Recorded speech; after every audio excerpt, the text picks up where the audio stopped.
Yeah. It looks it, and then this is what you see. This is what you see drawn. So they're like that. Okay. It's Well, just you like just edge you uncounted finished now for you finished the guy off so fast. I had to know if he had one or two. Like I don't know. What are you talking about? Well, you talked all cryptic and then you took the guy upstairs. Yes. What do you So think I was doing? Well, this is a brothel, right? No. I don't understand. How do I put this?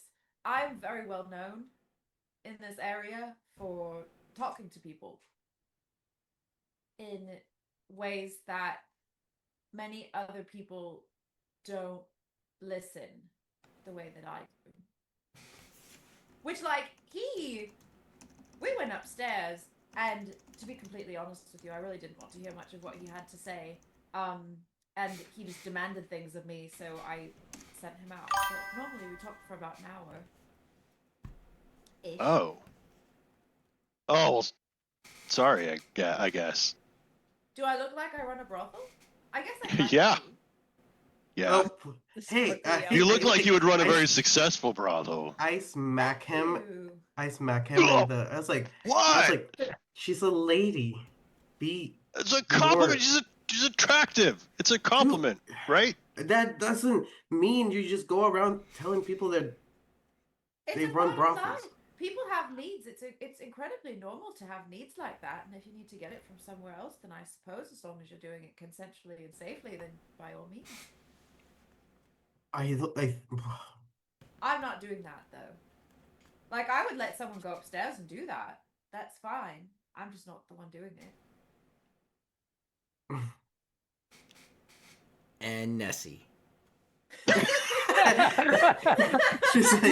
she's like, what are these? Tell us about the merman. The merman. Are you still standing in the door, or what is Nessie doing at this no, point? I am still definitely observing. I am definitely still focused. I mean, obviously, I'm hearing the conversation. Yeah, I don't think but, Gortong's quiet about anything, so. Yeah. No. So I'm definitely hearing what's going on, forming opinions, making judgments. But I am watching the dragons outside because I'm more concerned about their movements. They continue to circle. It probably goes on for 15 minutes or so as they do a circle around the whole area. As I said, sometimes they're dipping lower. You do notice that one of the wyverns lands over on this ledge, and then it seems to walk outside of your view because of the height of the cliff. But it does seem to walk away from you the other direction. You haven't been up there, so it's it just goes out of your view, but it seems to be walking away. And then you see it in the distance reappear as it flies up, and then both wyverns disappear into beyond the city walls. But they Are definitely the guards that were like in the courtyard, are they kind of dispersing finally as well? They are dispersing. They seem to, in some sense, either work with or take orders from the riders of the wyverns. Right? You saw that each wyvern had a rider on it. So in some way, they had known what to do, what was expected, some kind of pressure on this area. Okay. But yes, the Dragonborn are not gone, but they have definitely dispersed. There is less of them concentrated in this area. Okay. Yeah, I mean, she'll go back inside and sit down at the table and say, it seems like the party outside has relatively ended. So I think we should be safe for now. Except for the guy upstairs, of course. All right. He never came out of his room, right? What time of day is it right now? Evening time. Okay. I'd say like dusk is coming. It's not quite yet here. The sun is still above the horizon, but it's definitely starting to get darker. Gotcha. Yeah. So she booted the orc, huh? Looks like As you it. no longer see him at the table, yes. I think Ness is gonna ask Nixus how much is it to rent a room for the evening? Normally, I will keep it as inexpensive as I can. What do you have? Oh, I don't know. Let me see what's in my pocket. I don't know the actual names of these because I'm using D&D Beyond. But she'll pull out 5 of. Is it iron or tin? That's the cheapest, or is it copper? Tin is the silvers. Tin is silver. Iron is The gold. expensive. Yep. Yeah, and then copper is the cheapest one. She'll put 5 coppers on the table. I'll take 1. Okay. And then I think she's just gonna, she'll ask, she'll put her hand out for like a key. Oh, we usually just use the honor system, but I probably have keys in here somewhere. Hold on. She starts digging through. She puts like a toy snake on the counter, and she pulls out like a notebook that has like a massive padlock on it that's like so out of place. It's just a regular notebook with like a leather strap over it that's locked.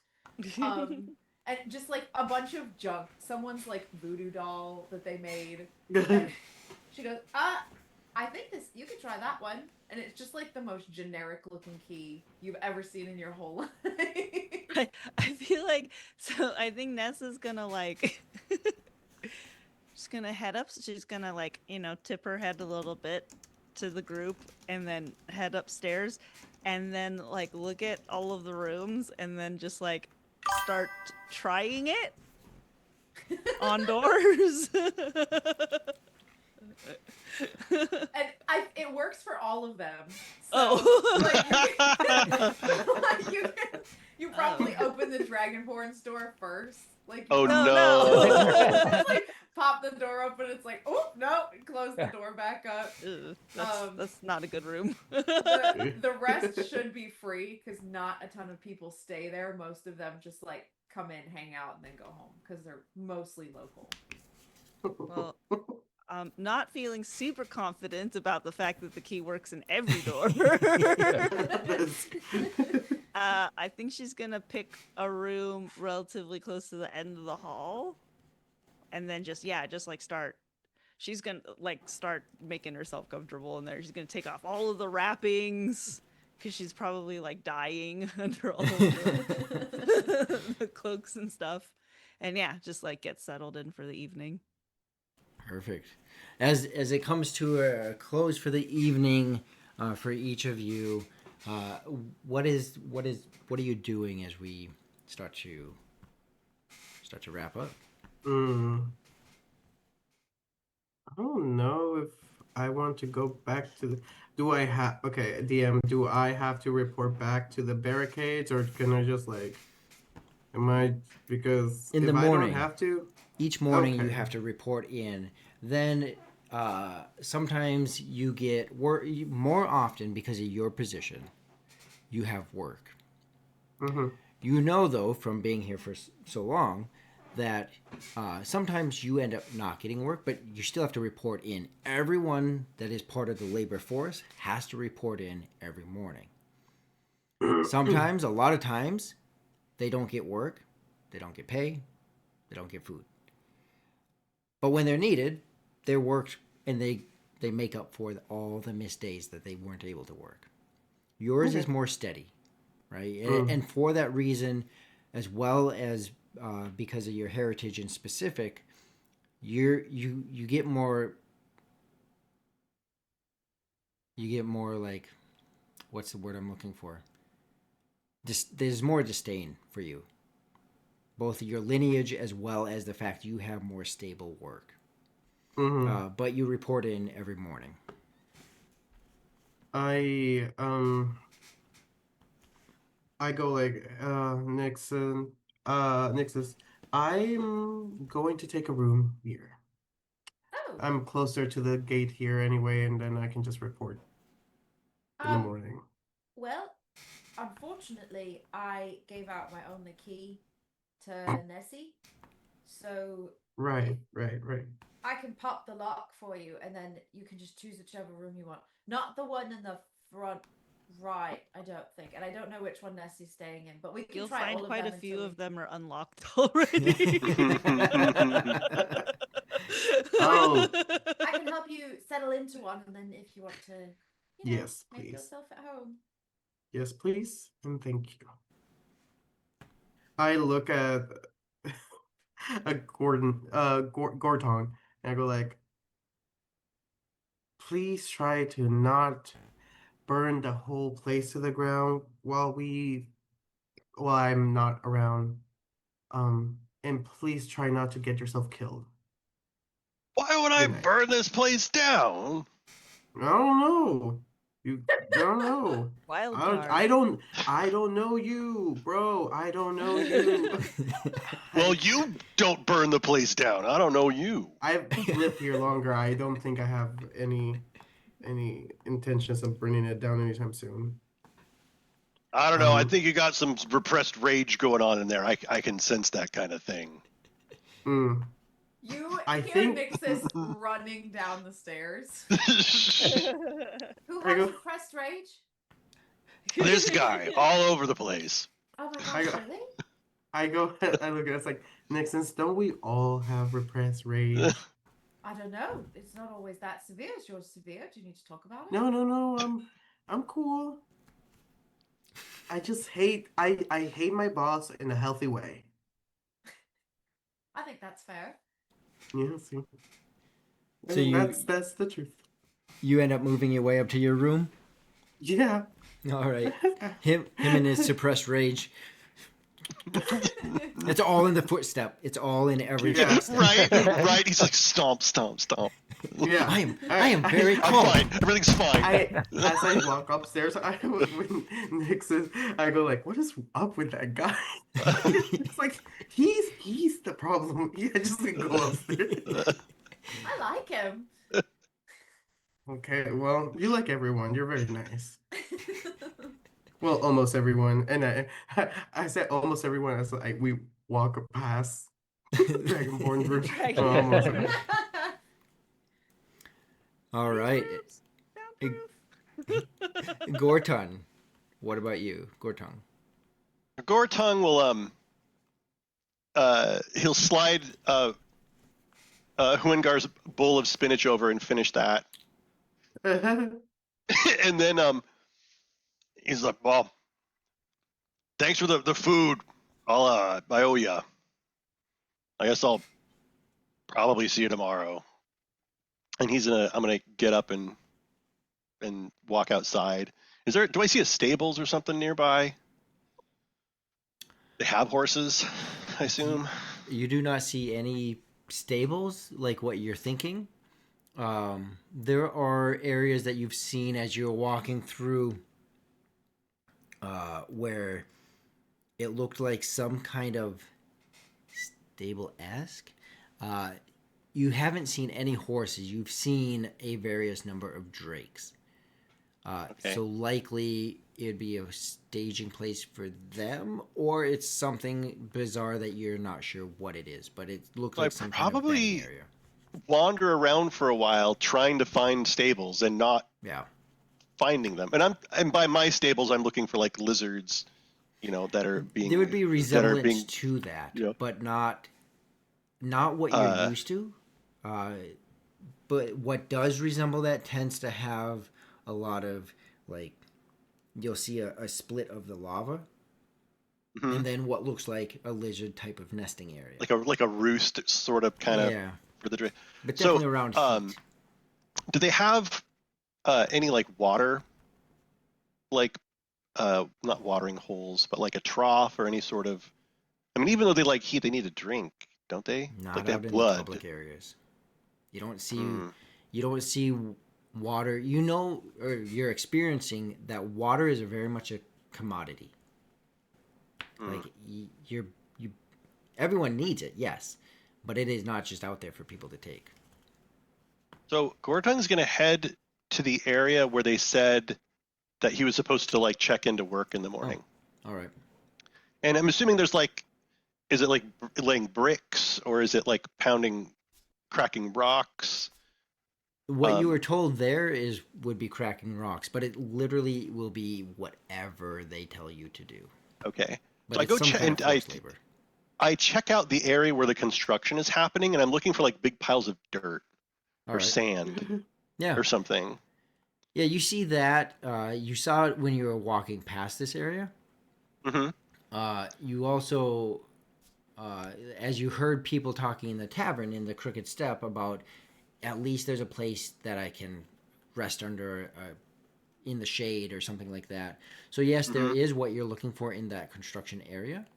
And then also, even just near that big cliff wall tends to have a couple areas where there is a bit of an alcove in there that you could slip under. Well, I'm looking for big piles of dirt. Oh, well, yeah. Or sand. So so as I'm heading over there, I strip naked. Like I peel off my boots that have I haven't taken off for forever. The chain shirt kind of squelches as I pull it off, and I'll pull off my shirt, and it's just scars all over his body, but he's just super ripped. And I'm just gonna roll around like a chicken taking a dust bath, or like a chipmunk or something. I just get covered in dirt, and it just scrubbing dirt all over, and my beard trying to get the lice out. And I'll just pass out butt naked, covered in dust and sand and grime, and just sprawled out in one of these alcoves. And as you're doing it, no one bats an eye. I mean, it's you see the oppression around you, and oftentimes you're seeing the same similar thing. Nothing quite like Gortung, but it's not. Yeah, no one necessarily bats an eye at you. You're left to your peace. Okay, I just sleep there overnight, I guess. All right. I have nothing to steal. I have nothing to. I mean. Yeah, the area, the same place that you went to check in is the same place you'd report to in the morning. What about? Well, I don't plan on doing that, but. Well, I figured. Then that just takes us to Nixus and Hungar. What are the two of you doing? I would walk down the hallway that I would assume that he's in, because I know exactly where that tunnel leads, and he probably didn't want to walk outside.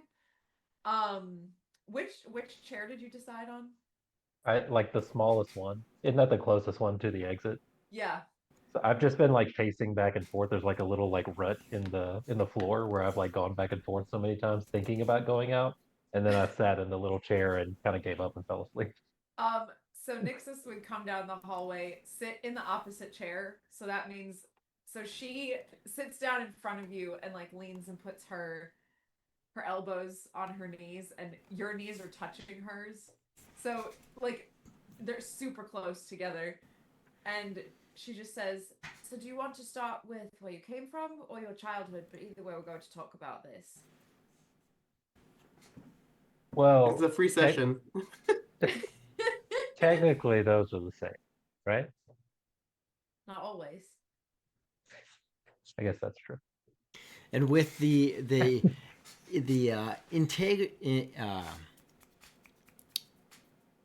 what is it called when you question someone? Interrogation?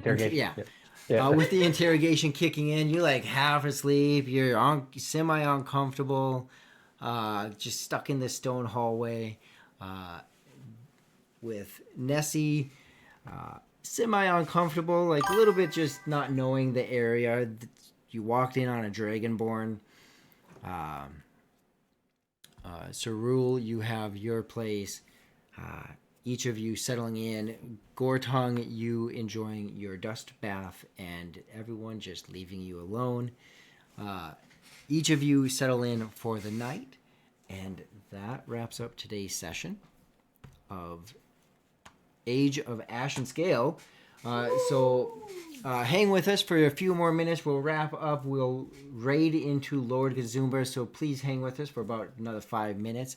Real quick, as we wrap up today's session, as you have all successfully entered into this city, seen the dominance and oppression by the dragon within the area. We did this last. Taylor, you'll recognize this. Anyone that watched any of our previous sessions with Fall of Red Dawn. Just a quick star and wish, which is just a highlight. Who do you think should get the star and why? Just a quick one sentence kind of thing. And then what would you like to see next time? Could be absurdly like I want to get a magical sword. Not going to happen. Or it could be, I want to see whatever, some plot twist or something about your character, whatever. So stars and wish. Let's start with Nixus. I am gonna give. This is so hard. Can I give my star to multiple people?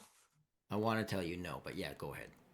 I want to give my star to Gortung and Cerule because they are two very opposite ends of the crazy spectrum that we had tonight, and I am here for all of it.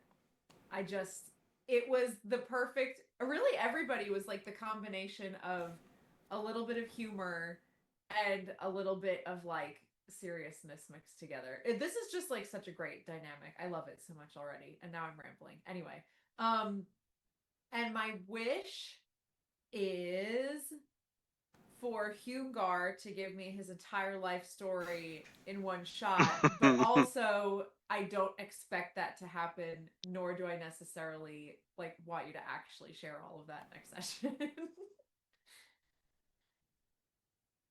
All right.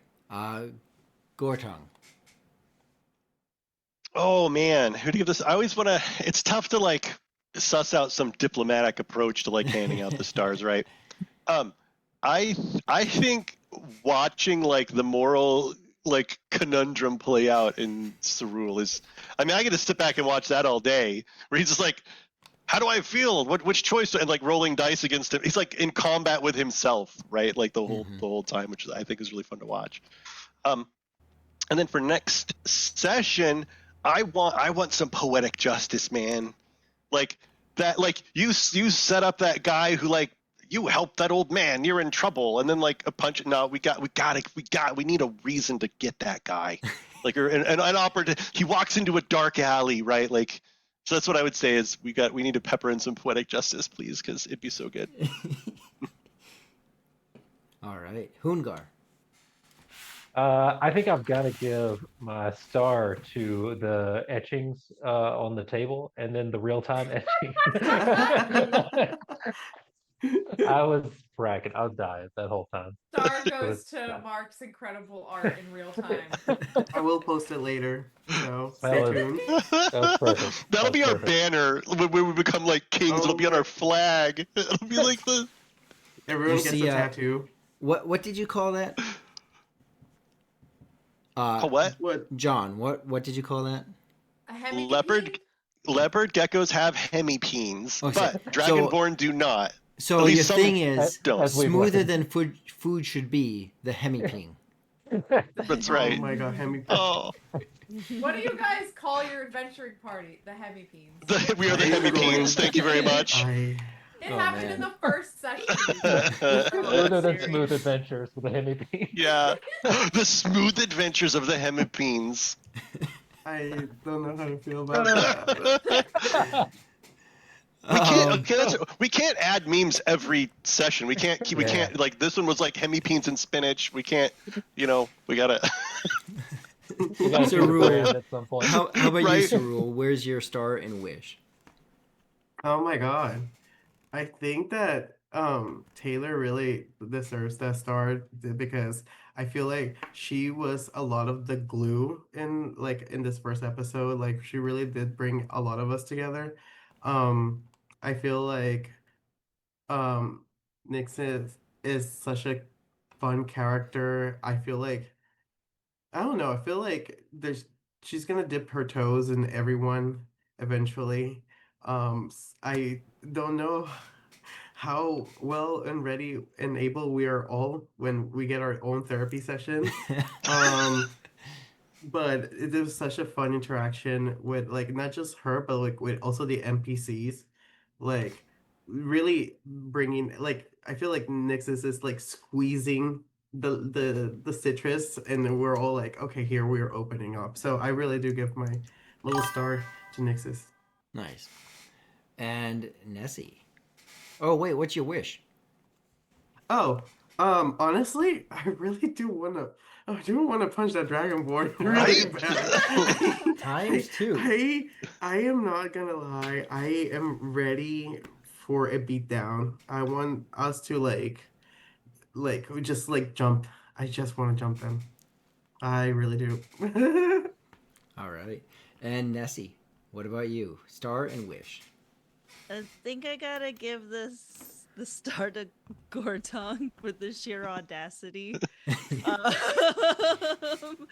And then I guess I'm excited to have. I mean, face punching aside, I'm excited to have more interesting social role playing experiences with some of these Dragonborn folks, because I just feel like the dynamic is really interesting. For Nessie, because she's kind of like an exotic thing to them, Mhm. not like on that borderline of being like hated but also interested in what's going on with that, like how Cerule was like not ready for it. So I'm excited to see more of that. Perfect. Awesome. Well, that wraps up today's session. First one. We'll talk a little bit offline if you guys can hang out for just a couple minutes after we raid Lord Gazumba here. I actually won't be able to play next week, which we normally would play every week, except for that last Wednesday, right, Russell? I think that's what it was for you. That actually just got a new job, so that'll change. Oh, Hey. all right. Well, Thanks. future stuff to come with that. Yeah. But for me, I'll connect with you guys. So not next week. But the week after, so 2 weeks from today, we should be good. That would be the 27th. Is that still good for all of you guys, Russell, Taylor? Yep. Should be. Okay. So the 27th, we will be back same time. And let's go ahead and raid J. Got to get to do this thing again because I closed it for a second. You mean the 21st? I'll be right back. Today's what's today? Today's the 7th, so it'd either be It's the the 14th. Oh yeah, We're 21st. not doing next week. It'll be the 21st or the Wait. Sorry, I had that wrong then. Next week I'm good. The 20th I'll be out of state. Okay, so we can do the Okay. 14th. So we'll do next week, and Yes. then we can do the 28th. We're not doing the 21st. That is it. Okay. All right. Well, it is ready. Let's go ahead and raid into into Lord Gazumba. I think I did that a little bit earlier. I think I actually did it early. Oh, we this already time. rated. Already in there, we're good. And we're good. So I will stop our stream.